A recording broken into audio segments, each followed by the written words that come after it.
Welcome to the Talking Texas Rangers podcast. I'm your host, Larry Lace. On today's episode, we dive into the latest headlines from around Globe Life Field. But first, we'd like to thank our sponsor, Game Time. AAA is when the real prospects separate themselves from the fake prospects. Cody Bradford went to AAA this season and quickly showed that he is for real. He's blazed past AAA into a regular role with the Major League team. Cole Winn has become stuck in AAA, and after more than a season of poor results, starting has now been moved to the bullpen. That could be Jack Leiter's future, but we will not know for sure until we see if his stuff can play at AAA, or if he is just a future closer or bullpen arm. Before we dive into our first topic, we'd like to remind you that you can find us on Facebook and Twitter, as well as TikTok, Instagram, all your social media platforms. Just search Talking Texas Rangers. And without further ado, let's dive into today's first topic. We're going to analyze the potential advantage of acquiring Cody Bellinger. Cody Bellinger is having a great season and is likely to be shopped by the Cubs at the trade deadline. So let's talk about it. As the trade deadline approaches, the Rangers have been evaluating their roster and are considering various trade opportunities to bolster their lineup for the postseason push. One player who has garnered significant attention from many teams is Cody Bellinger of the Chicago Cubs. Bellinger currently plays for the Chicago Cubs and has had a solid season thus far. He's had 233 plate appearances, 62 hits, including 13 doubles, 1 triple, and 8 home runs, resulting in 28 RBIs. Bellinger has also showcased his speed on the base path, stealing 10 bases.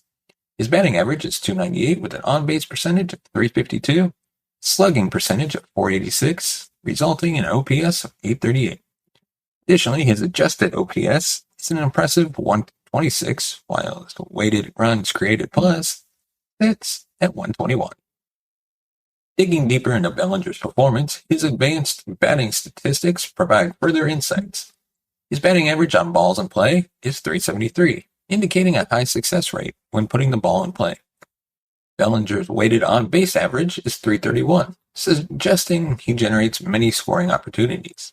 His isolated power of .188 highlights his ability to hit for both power and extra bases. While Bellinger's walk percentage is relatively low at 3.4%, he makes up for it with his contact skills, with a strikeout percentage of 18%. Bellinger demonstrates an ability to make consistent contact, evident in his 77% overall contact rate. This contact ability contributes to offensive production and the team's run-scoring potential. The Texas Rangers need to, The Texas Rangers need to weigh the several advantages of acquiring Bellinger before the deadline. Firstly, Bellinger offers versatility on defense. He's played primarily at first base and outfield throughout his career, making him a valuable asset for teams looking to address positional needs or provide coverage for potential injuries. Secondly, Bellinger possesses a power bat, evident from his .486 slugging percentage and 8 home runs this season. His ability to drive the ball with authority adds a significant offensive threat to any lineup. Furthermore, Bellinger's on-base skills must be considered. With a .352 on-base percentage, he consistently finds ways to get on base. His ability to draw walks creates scoring opportunities for teammates and enhances the overall depth of the lineup. Additionally, Bellinger brings postseason experience to the table. He has excelled in high-pressure situations after winning the World Series with the Dodgers in 2020. Acquiring a player with such knowledge and a proven track record can be invaluable during a playoff run. The Rangers should be all in on Cody Bellinger. Considering Cody Bellinger's impressive performance this season and his well-rounded skill set, acquiring him before the trade deadline could be a significant move for the Rangers. Texas scores a large amount of runs, but are still seeking to improve lineup depth. With his defensive versatility, power bat, contact skills, on-base ability, and postseason experience, Bellinger can potentially boost the Rangers' chances of success. So let us know in the comment section below. What do you think? Should the Rangers go after Bellinger? Let us know. If not, is there somebody you think we should go after with a trade or in free agency? Let us know. And now on to our next topic. There's a top prospect that faces a crossroads in his career. The Rangers must figure out what to do to help a former first-round pick. The All-Star starters for the Rangers will be taking the field on Tuesday night as the Rangers mark the 2-year anniversary of drafting Jack Leiter at number 2. It was a much valued selection that was greeted with cheers from the fan base and pundits alike. Leiter will be marking the occasion at the same place he has been since making his debut in April 2022. He is still in Frisco and is not any closer to the majors than he was on that day. If anything, he feels much farther away. Leiter in his start last week lasted just 1/3 of an inning as he gave up 6 runs on 5 hits and 2 walks. That start was the shortest of Leiter's career. The Rangers have to be asking themselves what they need to do to fix Leiter and get him back on the right track. I have an out-of-the-box solution that could help, or it could be disastrous. The Rangers should promote him to Round Rock, and I will give you 3 reasons why. Familiarity with Leiter breeds contempt and base hits. Leiter has now been with Frisco for a season and a half. He's made 38 starts in that time. He has played every team in the Texas League and made multiple starts against every team except for Springfield. He has played 5 of the 9 other teams at least 4 times, and in the case of Amarillo, San Antonio, and Arkansas, he has pitched more than 5 times against those teams. I understand players come in and out, but there's a familiarity that comes with that much exposure to these teams. I just do not know if continuing to pitch against these teams is the best idea for his development. I know some fans are calling for him to be moved down to High A Hickory. If the Rangers chose to do that, he would likely have success against young hitters. He would put up starts of 6 to 7 innings with a high number of strikeouts, but the success would be artificial. It would be hard to tell if he is having success because of his development, or if he was having success based solely on the lack of discipline from less experienced ballplayers. The Rangers should go ahead and move him up to Round Rock. It has a chance to be a disaster, but it cannot be any worse than what he is already experiencing. Leiter would be exposed to hitters that have not seen him and do not have a thorough scouting report on it. He'd be able to see what works against hitters that are more major league quality. If it does not work, then he's a bust, and they can try moving him to the bullpen, much like they have done with Cole Winn. Next up, Jack Leiter needs to move on from Frisco. The next reason is that they should have already promoted him to Round Rock. Right now with Leiter, it appears that he will end another season in Frisco. In 2024, the Rangers will likely have no choice but to start his 3rd season at that level, surrounded by pitchers that are significantly younger than he is. I'm sure to start next season, pitchers such as Jose Corniel and Mitch Pratt will all be either starting at Frisco or be quickly promoted to Frisco early in the 2024 season. Each of those players will be 23 or younger. Pratt will just be 20 years old, while Leiter will have turned 24 by that time. Leiter needs to be moved up to a more age-appropriate level. Henry Davis, drafted just ahead of Leiter in 2021, is already in the majors. Colton Cowser, who was drafted at 5 by the Orioles, just made his debut last week. Matt McLain has been superb for the Reds in the infield. The Millers, both Bryce and Mason, have pitched well for the Mariners and A's this year. Leiter was looked at as more major league ready than any of them. He had a father that had a long career in the majors. He was from Vanderbilt, the school that has turned out several great pitchers over the years. It just is shocking that it has not worked for Leiter. The stuff is there, and when it clicks, it is magical. The 10 strikeout performance back on May 17th was one of the best pitching performances from any player in the Rangers organization, both minors and majors. He showed that night how great he can be when he puts it all together. He has not got back to that level since that night. He has not struck out more than 7 in his 7 starts since then. He has allowed at least 1 run in each start, and has given up multiple runs in the last 5 starts. That includes the 6-run start on last Friday and an 8-run start on June 30th. Now might not be the right time for promotion, and I'm willing to admit that. They do need to get him out of Frisco by the end of the season. He is just beating his head against the wall there. The window to promote him was probably May, and they missed it. He was pitching great that month, and he could have rode that momentum to Round Rock in June. They chose not to hold off on a promotion. Now he's pitching really poorly, and they have only difficult choices to make. Next up, AAA experience this season will better prepare Leiter for the majors. The final reason is because AAA is closer to a major league experience than AA. Leiter might excel in a more professional setting. He might be able to up his game against hitters with a more major league approach. He might take to the robotic umps at AAA. Right now, I hate saying this. Round Rock is playing very well. They have several players all over the diamond that have made cases to be in Arlington, but are blocked. The challenge for Leiter would be enormous because he has not pitched well in AA, save for May of this season and sporadic starts in 2022. The Rangers will potentially have 2 open rotation spots in 2024. They have several in-house contenders for those spots, and Leiter is among that group. If he is going to be given a shot in camp, he likely will need AAA experience this season to better prepare him for that competition. He can end the season with Round Rock and then likely come back next year and be an option, much like Cody Bradford has been this season. The Rangers were aggressive, sending Leiter immediately to AA. Moving him to Round Rock would be very aggressive in a similar way and would certainly challenge him. My plan that will help Jack Leiter succeed or fail miserably. Here's what my plan would be for Leiter. I'd write out July in Frisco. If he is still in the organization post-trade deadline, then I would quickly promote him to AAA. There will still be 2 more months left in the season, and he'd be able to make at least 8 starts for Round Rock. It would signify belief in Leiter and his abilities and also challenge him as well. Chris Young would be sending 2 messages to Leiter. He'd be saying, "We believe in you enough to not be willing to trade you. We also want to see what you can do at this higher level."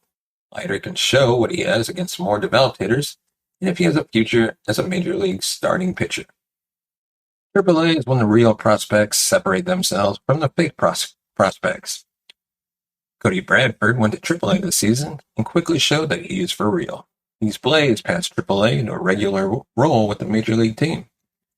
Cole Winn has become stuck in AAA, and after more than a season of poor results, starting has now been moved to the bullpen. That could be Jack Leiter's future, but we will not know for sure until we see if his stuff can play at a AAA, or if he's just a future closer or bullpen arm. And now we're going to take a look at some big MLB Draft news. We can all agree that the Texas Rangers got the steal in the draft. The player who was projected to go as high as 1 falls to the Rangers at pick number 4. The Texas Rangers came into the MLB Draft this season with the 4th pick as a result of the inaugural MLB Draft lottery. Mock drafts have been coming out since early spring, and it was all over the board who the Rangers would pick. Experts had the Rangers taking Max Clark, Walker Jenkins, or Kyle Deal. The top 2 of the draft went as expected, except Paul Skeens went 1, and Dylan Cruz went 2. It was expected that Langford would go pick 3 to Detroit, leaving the Rangers to pick from high school outfielders Clark or Jenkins. That is when Detroit went off script and selected Clark at 3. The Rangers were then on the clock and did not waste any time, deciding to go with another SEC player. Painful to say, they drafted outfielder Langford from the University of Florida. I graduated from South Florida, so I'm sure they could have picked somebody from South Florida. We got good players. But I digress. Langford is many things and now can add first-round draft pick to his name. Langford is the 4th consecutive SEC player Texas has taken in the first round. 2020 was infielder Justin Foscue. 2021 was Jack Leiter. 2022 was Vanderbilt pitcher Kumar Rocker. And now, 2023, is Florida outfielder Langford. When top prospect lists are put together in the coming months, Langford will join Evan Carter at the top of those lists for the Texas Rangers. Langford is a bat-first outfielder who has hit more than 20 home runs in his sophomore and junior seasons at Florida. He increased his batting average from .356 to .373 this past season. He increased his doubles from 9 to 28. His on-base percentage jumped 50 points to .498. Struck out 44 times in each of his 2 seasons playing at Florida, but he increased his walks from 36 to 56 this past season. There is not an offensive category that he really did not excel in. Florida made it all the way to the championship series in Omaha, Men's College World Series, to play LSU. It was a matchup of potential top picks. Langford really stood out in Omaha. He had 3 home runs, including the longest home run hit at Charles Schwab Stadium. One was a 456 moonshot. His time in Omaha included a 5-hit, 6 RBI night in Game 2 of the championship series. Unfortunately, Florida came up short, but it was not because of the play of Langford. So the question is, when will Langford reach the majors? Langford should advance pretty quickly. There will for sure be some adjustment going from an aluminum to a wooden bat. The quality of pitching he faces will certainly be better than what he faced in the SEC. The tools are there for him to move quickly. The power should translate, the ability to draw walks will translate, and the ability to get extra bases will translate. It will be about how does he deal with the variety and quality of pitches he will see. How quickly is he to make adjustments to how pitchers attack him? What position does he play? If Langford signs quickly, it is possible we will see him in an affiliate by late August. I do not think the Rangers will be hesitant to move him along pretty quickly. If he is able to remain healthy and produce at a high level, I'm going to say he makes the Rangers' debut by 2025, no later than 2026. Langford's journey will be interesting to follow over the next several years. The Rangers will now not pick again until the 4th round. They lost their 2nd and 3rd round picks when they signed Jacob deGrom and Nathan Eovaldi, which sadly, I think kind of bit them in the butt when deGrom went down. And now let us know your thoughts on the Rangers picking Langford. Do you think this was a good idea? How do you think Langford will do in the majors? Or for now, how do you think he'll do in the minors? Let us know. As always, give us a thumbs up if you like our video. And hit that bell notification button to be notified of future videos. Give us a subscribe. And now on to our final topic. There's a former Rangers pitcher that has been linked as a possible trade candidate. The Rangers are in need of bullpen help for sure, but could use reinforcements in the rotation as well. With the MLB trade rumor season in full swing, the Texas Rangers are being linked to former team member Lance Lynn. Yeah, you heard that right. Bob Nightingale of USA Today has reported, and the idea was further explored by MLB trade rumors, that the Rangers have strong interest in the 36-year-old righty. Ranger fans have fond memories of Hurler, as he had a fantastic 2019 campaign for the club. That season, he started 33 games, pitched 208 innings, went 16-11, struck out 246 against 59 walks, had a 3.67 ERA, 121 WHIP, finished 5th in the AL Cy Young voting. Many of us Ranger fans were in attendance when Lynn went 7 1/3 strong inning against the Yankees to pick up the win and close out Globe Life Park on September 29th of that year. In the COVID-shortened season, Lynn was just as impressive. In 13 starts, he pitched 84 innings, went 6-3, struck out 89 against 25 walks, a 3.32 ERA, and a 1.06 WHIP to finish 6th in AL Cy Young race. After the 2020 season, it was clear that the Rangers were in full rebuild mode. Lynn was traded to the White Sox that offseason for Dane Dunning and Avery Williams. Dunning has obviously worked out great. He's a big part of the staff at this point. Williams has struggled and is currently rehabbing from Tommy John surgery that he had earlier this year. Despite the addition of Aroldis Chapman, the Rangers are in desperate need of additional quality arms in the bullpen. They could also use some depth in the rotation as well. Jake Odorizzi was supposed to give the club some of that depth. He will not throw a pitch for the organization this season due to injury. Obviously, the loss of Jacob deGrom is a big blow to the rotation as well. Dunning has filled in admirably, but both Andrew Heaney and Mark Perez have been struggling lately. Heaney is already at 86 innings pitched, which is the most that he has recorded since 2021, when he had only had 129. The good news about trading for Lynn is that he could more than likely be acquired on the cheap, as he is in the middle of his worst professional season. The bad news is that he is in the middle of his worst professional season. In 18 starts and 103 innings pitched, he has struck out 127 against 37 walks and surrendered MLB leading 22 home runs. He has a disastrous 6.03 ERA and 141 whip. He just hasn't been good, although his last start was a glimpse at his former dominant self. Against the Blue Jays offense, Lynn went 7 innings, surrendered no runs on 1 hit, and 1 walk, striking out 11. That is the Lance Lynn of old, and the one that the Rangers will be hoping for if they do make a deal with the White Sox. His home run percentage has gone from a 12-year career average of 2.5% to 4.8% this season. Also, early on in his career, Lynn had control problems and issued a large number of walks. But after going to the Yankees at the trade deadline in 2018, that hasn't been an issue at all. Until it resurfaced this season. From 2019 through 2022, Lynn's walk percent was 6.5, but this season has been elevated at 8.1%. Ironically, he has seen an uptick in his strikeout percentage as well. For his career, Lynn sits at 24.1% strikeout percentage, but this season, it is up to 27.9%. Lynn would be a rental of sorts, but his contract does come with a club option for 2024. If he were to pitch well over the remainder of the season, the Rangers would be able to pick up the $18 million for 2024, or if he doesn't, simply buy him out for $1 million. He is due approximately $8.3 million for the remainder of 2023. If the Rangers send Chicago better prospects, the White Sox would more than likely pick up part of his salary. This gives each team plenty of room to negotiate a trade that would be suitable for both parties. The golden rule of pitching is don't give up free passes and keep the ball in the yard. Lynn has had a hard time doing both of those things this season. Because of that, he shouldn't cost the Rangers a ton in the form of players or prospects. The upside is that he is about as gutsy and tough as they come and has already had success in Texas. Perhaps a reunion with his former club is just what the doctor ordered for a resurgence of form for the hard-nosed veteran starter. Let us know your thoughts. Should we re-sign Lance Lynn?